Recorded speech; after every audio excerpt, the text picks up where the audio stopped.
On the road again, just can't wait to get on the road again. Willie Nelson or somebody like that. That's my earwig. That song started playing little by slowly in my head about a year before I quit teaching.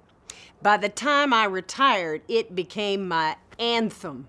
God almighty, I could just taste the open road, smell the fresh air, instead of those bratty, unwashed slouchers in their saggy ripped jeans. I made them pull their pants up in my classroom. The hell with teaching to the test, endless faculty meetings, and helicopter parents. We were gonna hit the road, Jack. I've got my victory tour all planned out. Money set aside for a nice secondhand RV, a Winnebago, or if we're lucky, a road trek. My hubby George is good to go. The very day he mailed in Junior's last college loan payment, he put in for retirement after 35 nice years with the Park Service. Nothing to hold us back from our reward. We mapped out the blue highways and the scenic byways, and we were gonna circumnavigate the United States of hot springs. I just want to soak my tired old bones in curative waters everywhere from Ouray to Ojo Caliente. Doesn't that sound like heaven?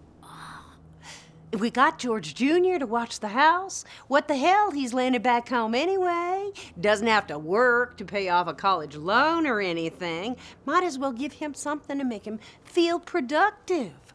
Which brings me to the chickens. Anywho, it was late March, and I was down at the Big R feed store with my daughter and my 2 grandgirls, and they had chicks for sale. So cute and fluffy, so tiny you could fit 2 in one hand. Oh! At first, it was just about getting 1 apiece for us 4 girls to celebrate Easter, you know? And then I thought, well, I better pick up a couple for my grandboys so they don't feel left out.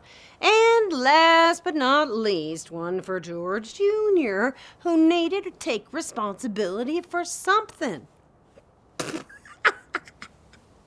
What was I thinking? I don't know.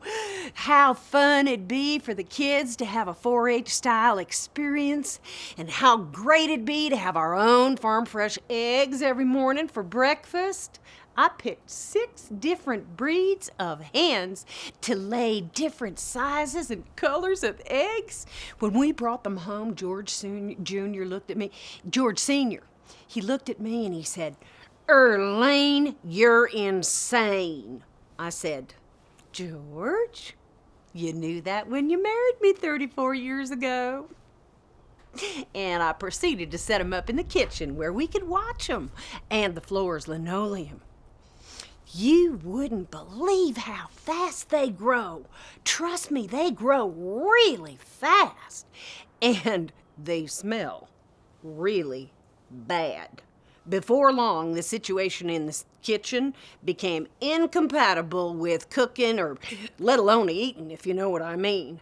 So George Sr., who couldn't have cared less at first, he offered to build a chicken coop in the backyard. He's handy, and it turned out real nice, like a gabled playhouse. I mean, it's got all the bells and whistles. He put up 2 fences, and it's pretty much predator-proof. George wanted to make sure the chickens liked it out there and felt safe and that everything was working like it was supposed to. So he started feeding them every once in a while, since he was out there anyway. He said not to name them so we wouldn't get too attached in case we had to invite somebody home for Sunday dinner. In just about 4 months, the Easter eggers started laying. Just a paint palette of pastel eggs, just a mile a minute. The Barnvelder laid these gorgeous chocolate brown eggs. Oh, yeah, the not naming thing, that didn't last long at all. We couldn't help it. We were having a blast with our Easter chicks.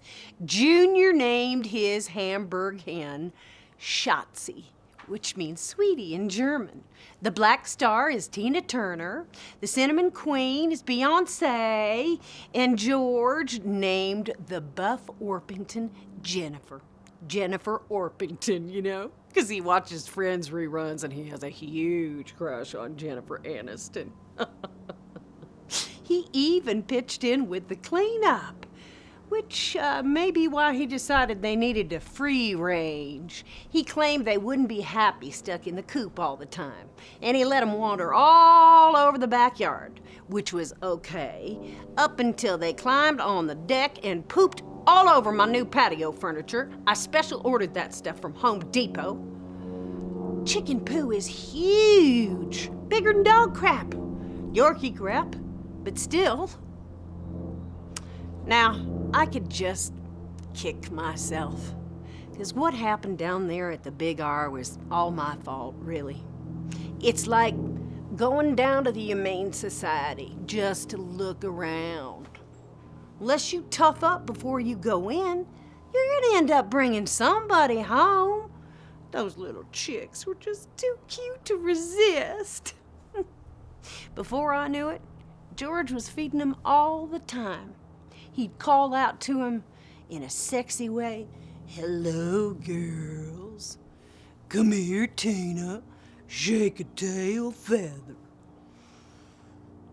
I don't mind telling you, the way he went all in for those yard birds pissed me off more than a little. All our marriage, he never had affairs or even flirted with other women as far as I know. Now here I find myself competing for his affection with a flock of frickin' chickens. I want us to pull the trigger on buying that RV and hit the highway. All I've been thinking about for the past 2 years is this trip, and I've been looking forward to it so much. And all he can think about are those damn birds. Here's the latest kicker. Now, George says he doesn't want to go on the trip because he can't bear to be away from him that long, and he'll worry. Me? I've started to think about leaving the back gate open at dusk, or flat out wringing their necks old school. But that'd break George's heart.